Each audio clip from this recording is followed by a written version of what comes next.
What's up, YouTube? So after 6 months, I finally got my Velimoto VMX12. This video is going to be like just a basic general overview of the specs and a first ride. So let's get into it.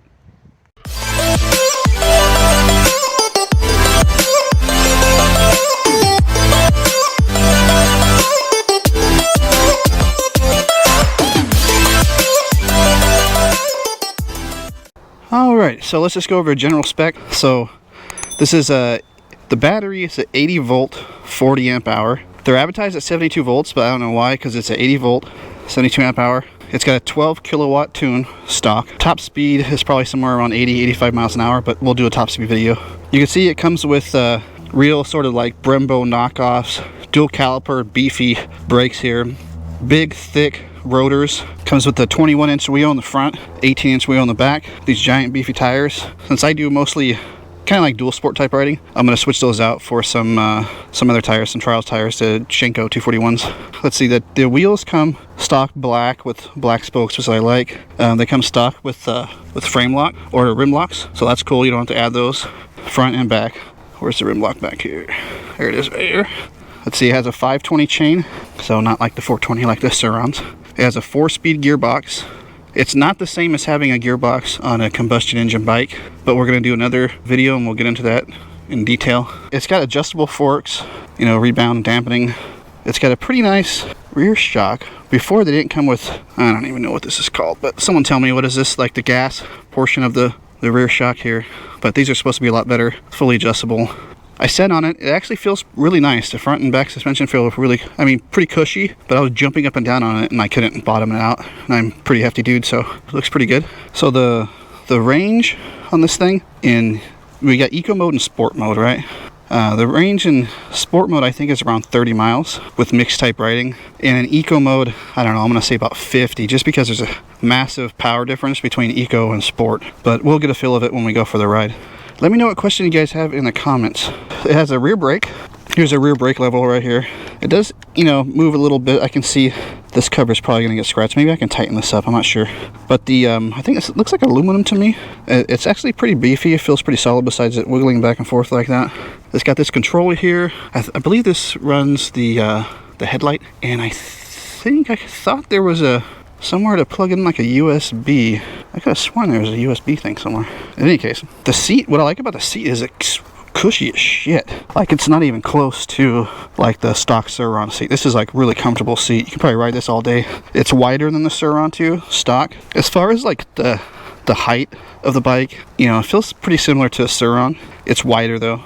And I don't know if you noticed, but it has a much higher ground clearance than a Surron. And personally, it's just subjective, but I think it looks way cooler than a Surron. This thing looks beastie. And from what I can tell from videos, it is. I didn't do an unboxing video because you've seen one, you've seen them all. It comes just like the Surron. You have to put on the front tire, you gotta put the handlebars on, and you have to put on the fenders. Front and back, and that's it. And it's done. And then charge it up. Put air in the tires. I put 30 PSI in these because I'll be riding around the streets. So, but I'm gonna go just take the street system off or whatever, rip around a little bit.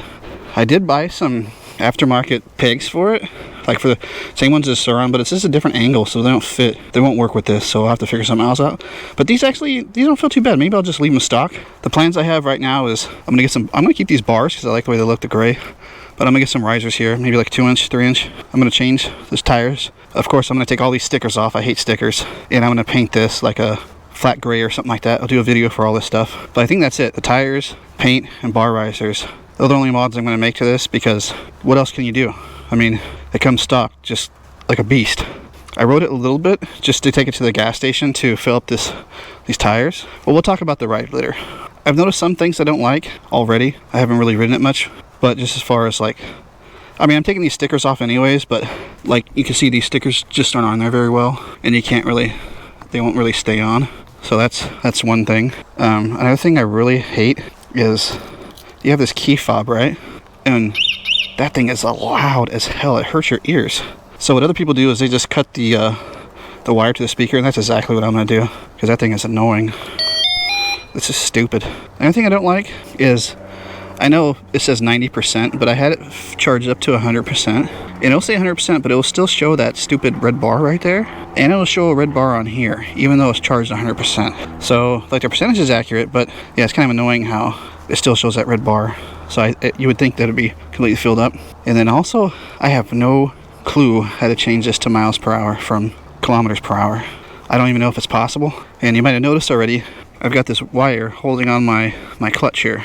Originally, this was in between the handle and the clutch lever, and I wanted to move it, so I undid this, because this is more of a pain in the ass to take off. When I went to put the screw back on, it stripped really easily. So if you're messing with this clutch, taking it off, you have to be really careful with these screws, because they're pretty soft, they'll strip. So I'll have to go to Home Depot and find, a bolt to bolt that in. Not a huge deal. You just got to be careful with these. I'll probably change this clutch lever anyways at some point, but that's fine. Let's see, was there anything else? The stickers, the noise, this battery thing, and the soft screw here. This was kind of a pain in the ass to put on, but I mean, I did it. It worked. It's not really a bad thing. All those are really minor, right? So what's important is the ride quality, the power, range, all that kind of shit. Alright, I think I kind of went over everything. If you have any questions, leave them in the comments. Like I said, this is just a general overview. We're going to get into the bike in a lot more detail in coming videos, so stay tuned. But for now, let's go for a ride. Okay, here we go. So, well, you always start off in zero gear, which is neutral. Alright, you can just pull on the clutch, switch up to first, and you're ready to take off. I have it in eco mode here because I'm pretty scared of first gear in sport mode, and I think you'll see from these videos that I'm about to show you why. Actually, am I in sport mode?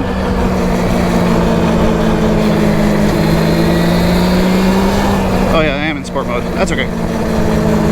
Actually, that wasn't too bad. I thought it was in eco mode.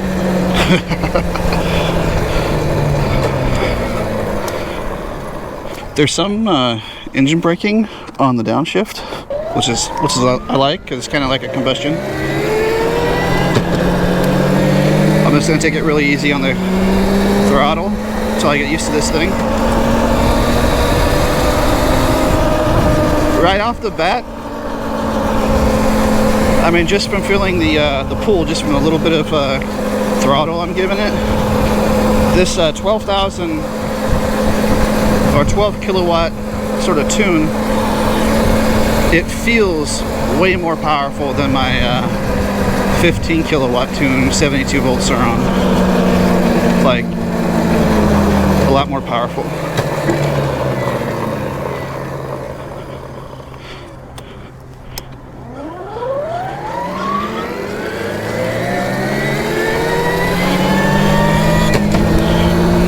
Actually, you know what? A lot of people were saying that first gear was unusable in sport mode, but I'm not experiencing that. So this is a 2023 model, so I'm wondering if they made some changes to the tuning to make it more usable or something, because I'm not experiencing that.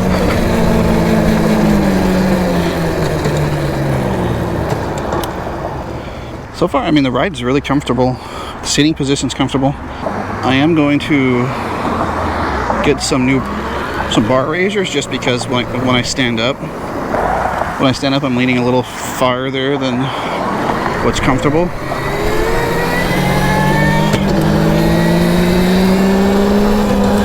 The gearbox it feels pretty nice. The clutch lever is not too heavy, even though it's a wire clutch lever. It's not like a hydraulic clutch, it's wire clutch, but not bad at all. The gearbox is really clicky, if that makes any sense. It has nice feedback to it.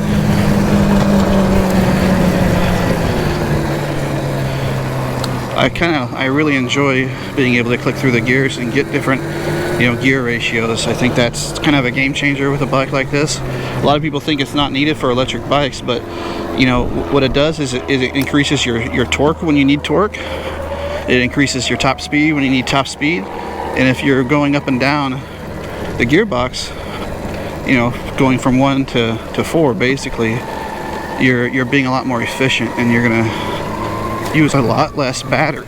Now, I have these tires at 30 psi, so I mean, not that that matters too much.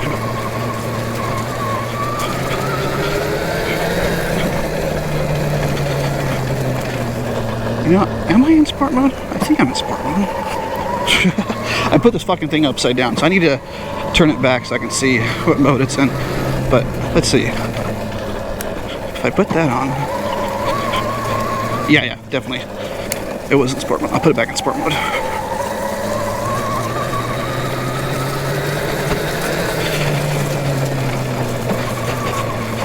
Yeah, so I can see, I guess, you know, I've been riding motorcycles for a long time, so I think I have pretty good throttle control. So I think that's why I just, you know, if you're new and, you know, I guess it could be dangerous to whiskey throttle in first gear or something like that, but personally I don't really see it. I'm in second gear now, which also it will just power wheelie, which I'm not going to do because I'm not a stunter. I got to get comfortable wheeling and stuff like that first. It's very comfortable. Let me stand up. Yeah, so I'm leaning too far over. I definitely need some bar risers. The peg position's actually pretty comfortable, and they feel pretty secure. Don't feel bad at all. There's like deer tracks all through here.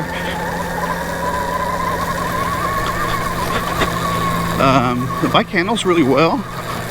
It's very intuitive. Like it's just like kind of a natural.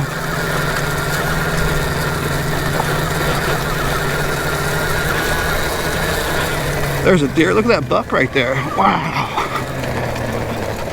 Wow, that's the first time I've seen one like during the day. This is where you got to be careful with like whiskey throttling, going over bumps and stuff like that. You got to be careful your hand doesn't move too much. You know, that's the first time I've seen a buck over here. I really enjoy the throttle. The what's it called? The engine braking. It's kind of nice. I'm not sure if this bike regens or not. I'm gonna have to look that up, but let's get into what people have said about this bike. So this bike and the timemoto, they're exactly the same bike. The only thing different is these stickers, right?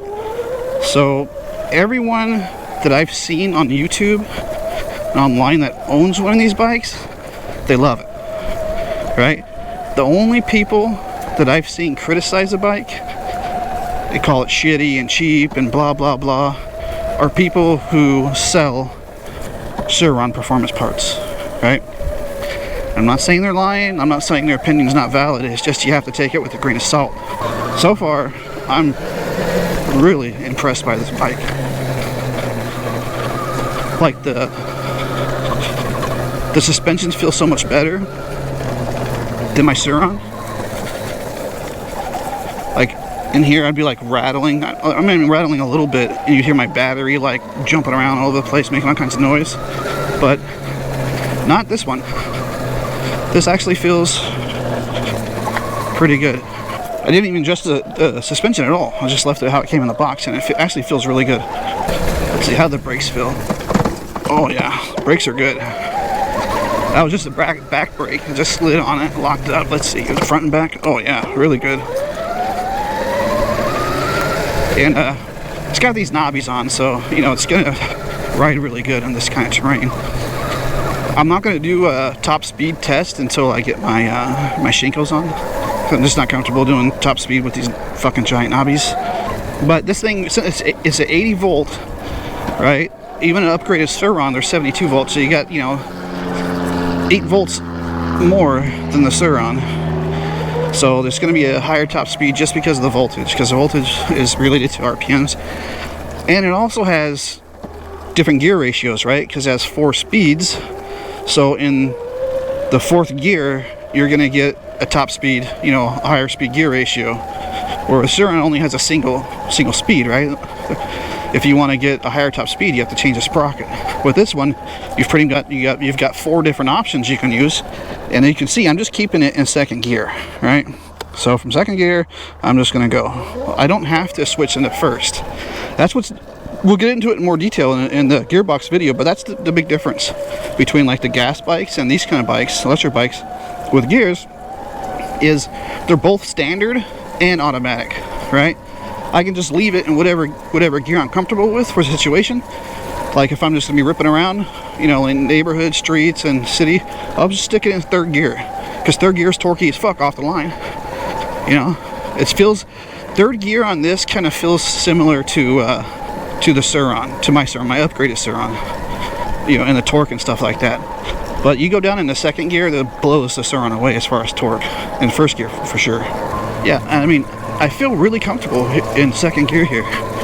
You know, I don't feel like it's too much power. I can feel the power. I can feel if I gunned it, I would definitely power wheelie it, but it's very manageable. The throttle control is really nice. Yeah, the throttle control is surprisingly good. It's not off and on, it's very progressive.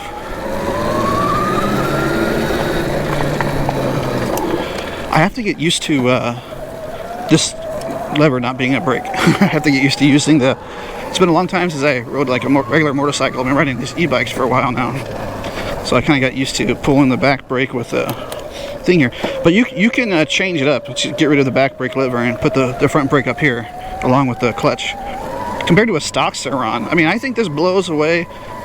Maybe not blows away. It's better than an upgraded Surron so far, in my opinion. Just my first ride impressions. We have to see, you know, over time, you know, how does it hold up, that kind of stuff. But my initial impressions are, if I knew about this bike before I bought my Surron and upgraded it, spent like, you know, $9,700 upgrading the fucking thing, there's no way I would have bought a Surron. Like, no way in hell. I just bought one of these.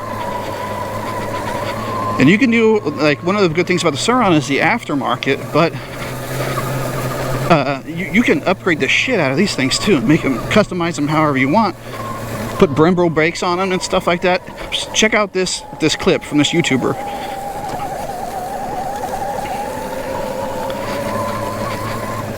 You see that? I mean, that thing it's fucking sick, you know. He got Brembo brakes, he's got custom brake lines. He's got the brake lever up here, you know, look at the custom paint job. I mean, he's got that thing tricked out. It looks amazing. What I like about this thing too is I can, going over these bumps, there's these tracks, right, from when they come in below the area. And so with the Surron, you kind of get stuck in the grooves a little bit, but I'm noticing because I got this 21-inch tire now, instead of the 19-inch, I'm feeling like it's not, I can just get over them a lot easier. It's not, I'm not getting caught in the groove, so that feels pretty nice. Yeah, like right there, I got caught a little bit, but I was able to get right out of it very easily. You're not really at risk of eating shit with the 21-inch wheel.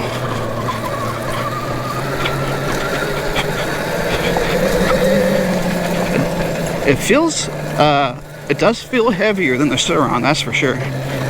Like, it doesn't feel as light and nimble as the Surron. I mean, it's light and nimble enough. It doesn't feel like a full-on dirt bike because it's more of like a pit bike, you know, size. It's smaller. You know, I'm not even standing up. I'm eating all these bumps sitting down. The seat, my ass is not even hurting. This seat is actually really comfortable. So you don't have to change the seat. You can put, like you saw from that video, you can add like a custom seat cover or something like that on it if you want to make it look nicer. But I think as far as comfort, it's plenty good stock. Second gear is perfect for this type of riding right here. Just kind of, you know, not really ripping, but I mean, you could rip on this thing. Oh yeah, you can rip on this thing. But, you know, just kind of exploring. Yeah, there's nothing you can do on the Surron that you can't do on this, but there are going to be some things you can do on this that you're probably not going to want to do on the Surron. This thing's a lot beefier. Also, one of the things people complain about, these, not owners, but, you know, just people in general, is they're saying the welds are crap. But I'll take a video with my phone on these welds.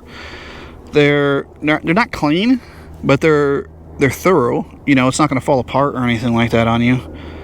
There's not like pieces of the frame that is not welded. It's all welded completely, and it's fine. It's just not the cleanest welds. But first impressions on this thing is I like it. I like it a lot. I'm gonna be trading my Surron, my upgraded Surron, so I won't be doing any more Surron videos. I'll probably do a comparison one between this and that, the upgraded one. anyone, hey, if anyone in Houston is watching this and if you have a stock surron, I would love to get together with you and do like a comparison video between a stock surron on this. You can ride this bike and I can ride your surron, and you know, back and forth. You can let me know what you think, and yeah, I can make kind of a comparison video to a stock surron. That'd be cool. I just got so many videos, you know, planned for this thing. Painting it, tire change, probably do the one for the handlebar risers. Range, I'm going to do a range test in eco mode and a range test in sport mode. I'm thinking there's already a video out there for a range test in sport mode. You got pretty much 30 miles on the dot, which is not too bad for sport mode. But I mean, the power difference between eco mode and sport mode is crazy. I'm gonna say like sport mode's got to be 3 times, at least 3 times more power, but it doesn't really tell me how much power I'm drawing. Actually, I don't like that. Yeah, I mean, all these bumps, I don't even feel the need to stand up really that much.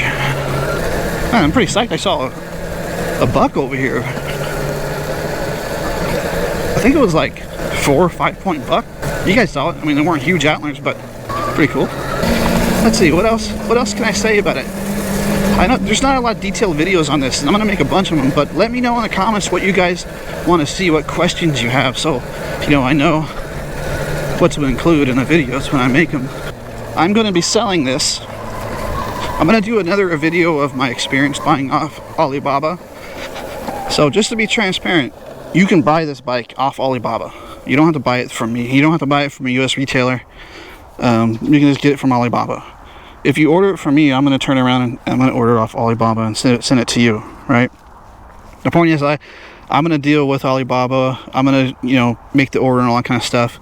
The biggest benefit of ordering from me instead of ordering it off Alibaba is that if something goes wrong with it, you have to return it. It's going to cost you $1,200 to return it because you have to ship it back and you have to pay importing fees, all this kind of shit. And if you buy it off me, then you return the bike to me in Houston in the States, and I give you a full refund. Then I have to deal with Alibaba, the Chinese manufacturer, right?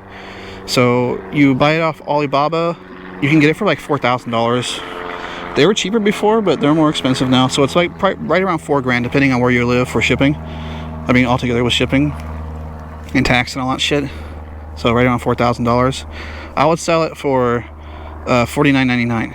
So right around $5,000. I incur all the risk, and you know, I make the order and all that kind of stuff. You don't have to do anything, just go on my website and order it from me. But you pay more.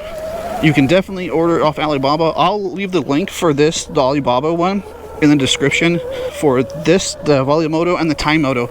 If you order off me, I'm not gonna order this one, the Velimoto one.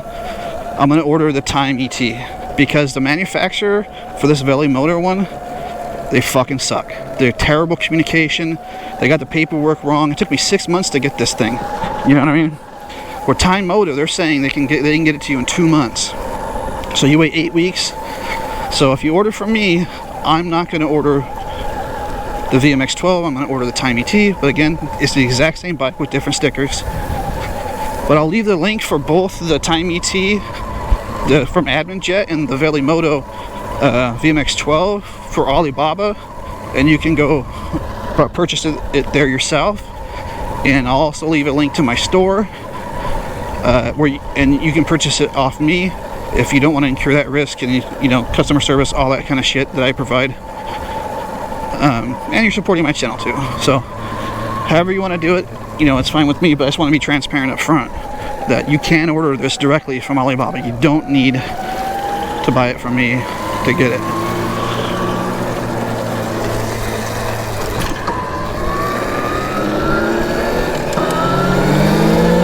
Oh yeah, dude, this thing fucking cools. Nice. Dude, I really enjoy being able to switch gears and shit too. It's really nice. Actually, let's leave it in second gear. You don't need to pull in the clutch to stop or anything like that either. It's not going to stall. It's not a combustion engine. Like I said, you just stick it in the gear you want. You can ride it like an automatic. So as you see, I just took off in third gear, and it hauls ass.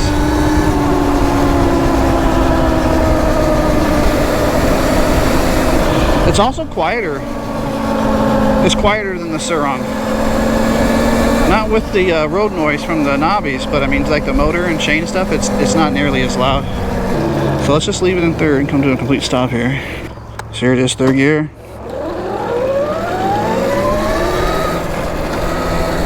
What the fuck's this guy doing?